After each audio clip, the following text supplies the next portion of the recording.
Wuthering Heights by Emily Bronte, Chapter 7. Kathy stayed at Thrushcross Grange 5 weeks, till Christmas.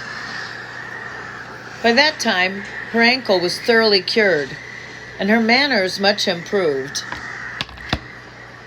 The mistress visited her often in the interval, and commenced her plan of reform by trying to raise her self-respect with fine clothes and flattery, which she took readily, so that instead of a wild, hatless little savage jumping into the house and rushing to squeeze us all breathless, there lighted from a handsome black pony a very dignified person, with brown ringlets falling from the cover of a feathered beaver, and a long cloth habit, which she was obliged to hold up with both hands, that she might sail in. Hindley lifted her from her horse, exclaiming delightedly, "Why, Kathy, you are quite a beauty. I should scarcely have known you. You look like a lady now." "Isabella Linton is not to be compared with her, is she, Francis?" "Isabella has not her natural advantages," replied his wife. "But she must mind and not grow wild again here. Ellen, help Miss Catherine off with her things. Stay, dear. You will disarrange your curls. Let me untie your hat." I removed the habit, and there shone forth beneath a grand plaid silk frock, white trousers, and burnished shoes. And while her eyes sparkled joyfully when the dogs came bounding up to welcome her, she dared hardly touch them lest they should fawn upon her splendid garments. She kissed me gently. I was all flour making the Christmas cake, and it would not have done to give me a hug, and then she looked round for Heathcliff. Mr. and Mrs. Earnshaw watched anxiously their meeting, thinking it would enable them to judge, in some measure, what grounds they had for hoping to succeed in separating the two friends. Heathcliff was hard to discover at first. If he were careless and uncared for before Catherine's absence, he had been 10 times more since. Nobody but I even did him the kindness to call him a dirty boy and bid him wash himself once a week. And children of his age seldom have a natural pleasure in soap and water. Therefore, not to mention his clothes, which had seen 3 months' service in mire and dust, and his thick, uncombed hair, the surface of his face and hands was dismally beclouded. He might well skulk behind the settle on beholding such a bright, graceful damsel enter the house, instead of a rough-headed counterpart of himself as he expected. "Is Heathcliff not here?" she demanded, pulling off her gloves and displaying fingers wonderfully whitened with doing nothing and staying indoors. "Heathcliff, you may come forward," cried Mr. Hindley, enjoying his discomfiture, and gratified to see what a forbidding young blackguard he would be compelled to present himself. "You may come and wish Miss Catherine welcome, like the other servants." Kathy, catching a glimpse of her friend in his concealment, flew to embrace him.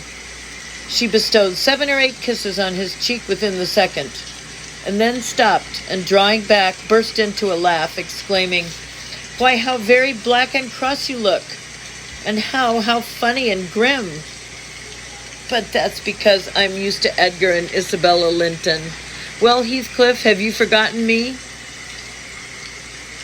She had some reason to put the question, for shame and pride threw double gloom over his countenance, and kept him immovable. "Shake hands, Heathcliff," said Mr. Earnshaw condescendingly, "once in a way that is permitted." "I shall not," replied the boy, finding his tongue at last.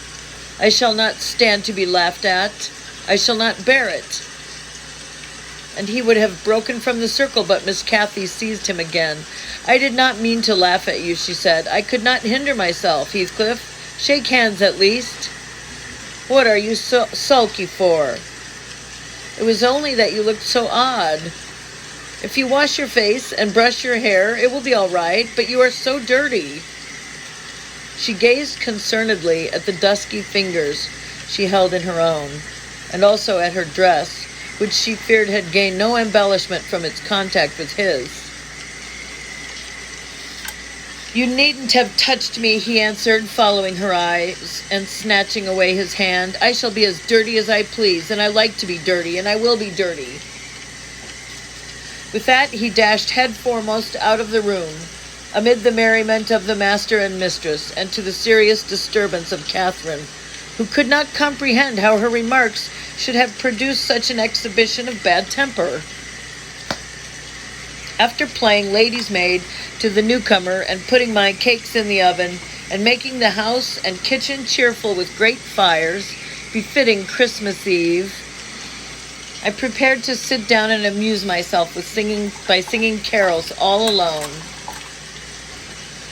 Regardless of Joseph's affirmations that he considered the merry tunes I chose as next door to songs. He had retired to private prayer in his chamber, and Mr. and Mrs. Earnshaw were engaging Missy's attention by sundry gay trifles bought for her to present to the little Lintons as an acknowledgment of their kindness. They had invited them to spend the morrow at Wuthering Heights, and the invitation had been accepted on one condition. Mrs. Linton begged that her darlings might be kept carefully apart from that naughty swearing boy. Under these circumstances, I remained solitary. I smelt the rich scent of the heating spices and admired the shining kitchen utensils, the polished clock decked in holly, the silver mugs ranged on a tray ready to be filled with mulled ale for supper, and above all, the speckless purity of my particular care, the scoured and well-swept floor.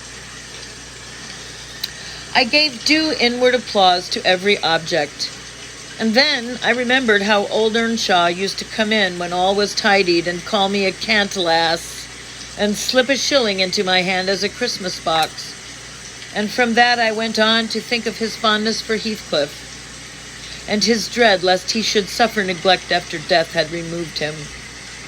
And that naturally led me to consider the poor lad's situation now, and from singing I changed my mind to crying. It struck me soon, however, there would be more sense in endeavoring to repair some of his wrongs than shedding tears over them. I got up and walked into the court to seek him. He was not far. I found him, smoothing the glossy coat of the new pony in the stable, and feeding the other beasts according to custom. Make haste, Heathcliff, I said. The kitchen is so comfortable, and Joseph is upstairs. Make haste, and let me dress you to be smart before Cathy comes out. And then you can sit together, with the whole hearth to yourselves, and have a long chatter till bedtime. He proceeded with his task, and never turned his head towards me. Coming? Are you coming? I continued. There's a little cake for each of you. Nearly enough, and you'll need half an hour's donning. I waited 5 minutes, but getting no answer, left him. Catherine supped with her brother and sister-in-law. Joseph and I joined at an unsociable meal, seasoned with reproofs on one side and sauciness on the other. His cakes and cheese remained on the table all night for the fairies. He managed to continue work till 9 o'clock and then marched dumb and dour to his chamber. Cathy sat up late, having a world of things to order for the reception of her new friends. She came into the kitchen once to speak to her old one, but he was gone, and she only stayed to ask what was the matter with him, and then went back. In the morning he rose early, and as it was a holiday, carried his ill humor onto the moors, not reappearing till the family were departed for church. Fasting and reflection seemed to have brought him to a better spirit. He hung about for me for a while, and having screwed up his courage, exclaimed abruptly, Nellie, make me decent. I'm going to be good. High time, Heathcliff, I said. You have grieved Catherine. She's sorry she ever came home, I dare say. It looks as if you envied her, because she is more thought of than you. The notion of envying Catherine was incomprehensible to him, but the notion of grieving her he understood clearly enough. Did she say she was grieved? He inquired, looking very serious. She cried when I told her you were off again this morning. Well, I cried last night, he returned, and I had more reason to cry than she. Yes, you had the reason of going to bed with a proud heart and an empty stomach, said I. Proud people breed sad sorrows for themselves. But if you be ashamed of your touchiness, you must ask pardon. Mind when she comes in. You must go up and offer to kiss her and say you know best what to say. Only do it heartily, and not as if you thought her converted into a stranger by her grand dress. And now, though, I have dinner to get ready. I'll steal time to arrange you so that Edgar Linton shall look quite a doll beside you, and that he does. You are younger, and yet I'll be bound you are taller and twice as broad across the shoulders. You could knock him down in a twinkling. Don't you feel that you could? Heathcliff's face brightened a moment. Then it was overcast afresh, and he sighed. But Nellie, if I knocked him down 20 times, that wouldn't make him less handsome, or me more so.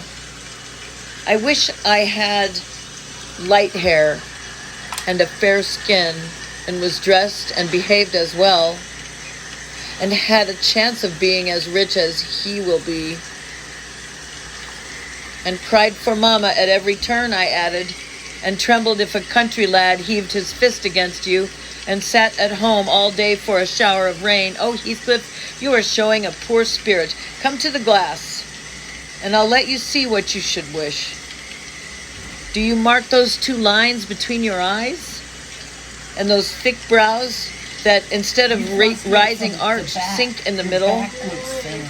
You don't have that. And that couple of black fiends so deeply buried, who never opened their windows boldly, but lurked glinting under them, like devil's spies.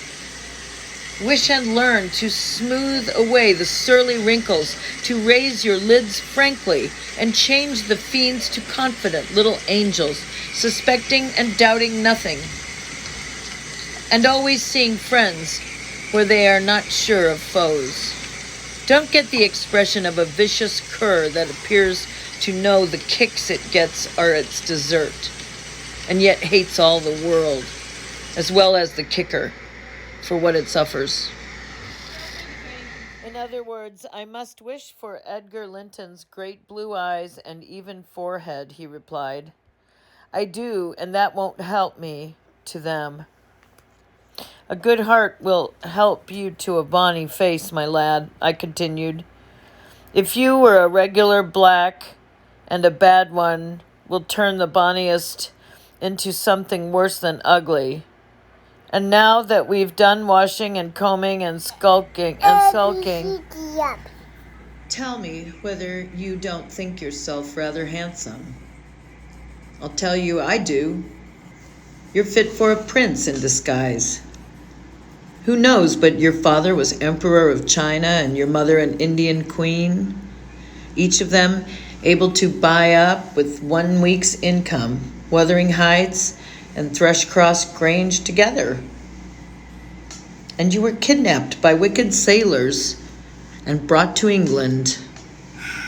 Were I in your place, I would frame high notions of my birth, and the thoughts of what I was should give me courage and dignity to support the oppressions of a little farmer. So I chattered on, and Heathcliff gradually lost his frown and began to look quite pleasant. When all at once our conversation was interrupted by a rumbling sound, moving up the road, and entering the court. He ran to the window and I to the door, just in time to behold the two Lintons descending from the family carriage, smothered in cloaks and furs, and the Earnshaws dismount from their horses.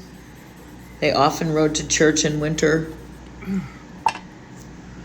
Catherine took a hand of each of the children and brought them into the house and set them before the fire, which quickly put color into their white faces. I urged my companion to hasten now and show his amiable humor, and he willingly obeyed, but ill luck would have it, as he opened the door leading from the kitchen on one side, Hindley opened it on the other. They met, and the master, irritated at seeing him clean and cheerful, or perhaps eager to keep his promise to Mrs. Linton, shoved him back with a sudden thrust and angrily bade Joseph keep the fellow out of the room. Send him into the garret till dinner is over. He'll be cramming his fingers in the tarts and stealing the fruit, if left alone with them a minute. Nay, sir, I could not avoid answering. He'll touch nothing, not he, and I suppose he must have his share of the dainties as well as we. He shall have his share of my hand, if I catch him downstairs till dark, cried Hindley. Begone, you vagabond. What are you attempting the coxcomb, are you? Wait till I get hold of those elegant locks. See if I won't pull them a bit longer.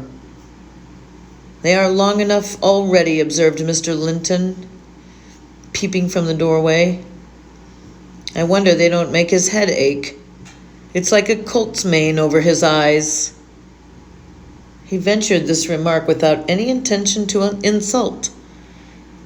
But Heathcliff's violent nature was not prepared to endure the appearance of impertinence from one whom he seemed to hate, even then, as a rival. He seized a tureen of hot applesauce, the first thing that came under his grip, and dashed it full against the speaker's face and neck, who instantly commenced a lament that brought Isabella and Catherine hurrying to the place. Mr. Earnshaw snatched up the culprit directly and conveyed him to his chamber, where, doubtless, he administered a rough remedy to cool the fit of passion, for he appeared red and breathless. I got the dishcloth and rather spitefully scrubbed Edgar's nose and mouth, affirming it served him right for meddling. His sister began weeping to go home, and Cathy stood by, confounded, blushing for all. You should not have spoken to him, she expostulated with Master Linton. He was in a bad temper, and now you've spoilt your visit, and he'll be flogged. I hate him to be flogged. I can't eat my dinner. Why did you speak to him, Edgar? I didn't, sobbed the youth, escaping from my hands and finishing the remainder of the purification with his cambric pocket handkerchief. I promised Mama that I wouldn't say one word to him, and I didn't. Well, don't cry, replied Catherine contemptuously. You're not killed. Don't make more mischief. My brother is coming. Be quiet. Hush, Isabella. Has anybody hurt you? There, children, to your seats, cried Hindley, bustling in. That brute of a lad has warmed me nicely. Next time, Master Edgar, take the law into your own fists. It will give you an appetite. The little party recovered its equanimity at the sight of the fragrant feast. They were hungry after their ride, and easily consoled, since no real harm had befallen them. Mr. Earnshaw carved bountiful platefuls, and the mistress made them merry with lively talk. I promised Mama that I wouldn't say one word to him, and I didn't. Well, don't cry, replied Catherine contemptuously. You're not killed. Don't make more mischief. My brother is coming. Be quiet. Hush, Isabella. Has anybody hurt you? There, children, to your seats, cried Hindley, bustling in. That brute of a lad has warmed me nicely. Next time, Master Edgar, take the law into your own fists. It will give you an appetite. The little party recovered its equanimity at sight of the fragrant feast. They were hungry after their ride, and easily consoled, since no real harm had befallen them. Mr. Earnshaw carved bountiful platefuls, and the mistress made them merry with lively talk. I waited behind her chair, and was pained to behold Catherine with dry eyes and an indifferent air commence cutting up the wing of a goose before her. An unfeeling child, I thought to myself. How lightly she dismisses her old playmate's troubles. I could not have imagined her to be so selfish. She lifted a mouthful to her lips, then set it down again. Her cheeks flushed, and the tears gushed over them. She slipped her fork to the floor and hastily dived under the cloth to conceal her emotion. I did not call her unfeeling long, for I perceived she was in purgatory throughout the day, and wearying to find an opportunity of getting by herself or paying a visit to Heathcliff, who had been locked up by the master, as I discovered on endeavoring to introduce to him a private mess of victuals. In the evening we had a dance. Cathy begged that he might be liberated then, as Isabella Linton had no partner.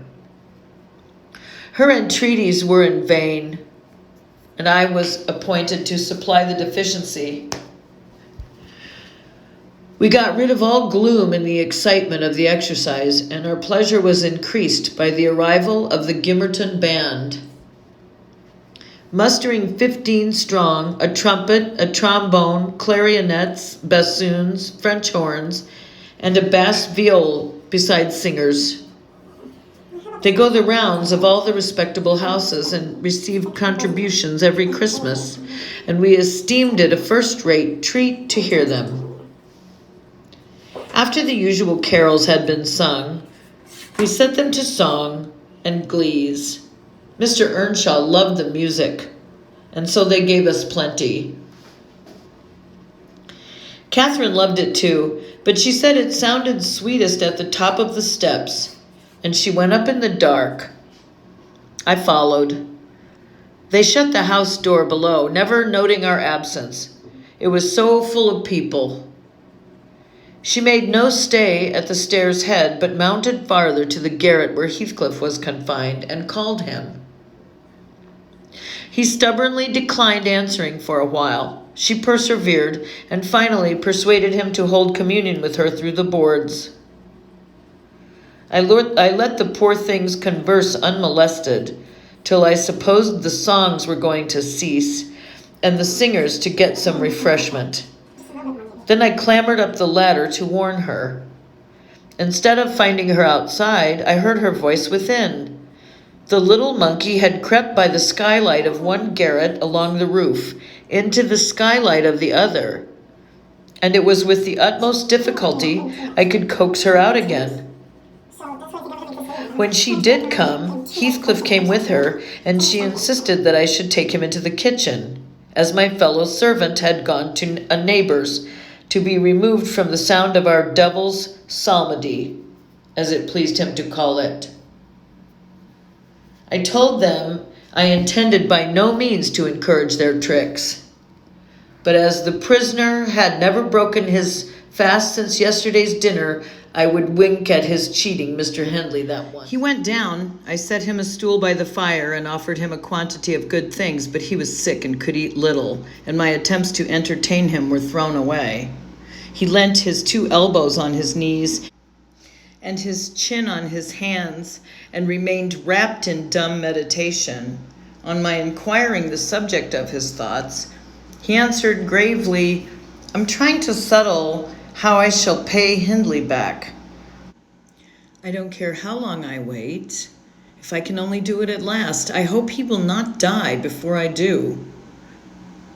"For shame, Heathcliff," said I. "It is for God to punish wicked people. We should learn to forgive."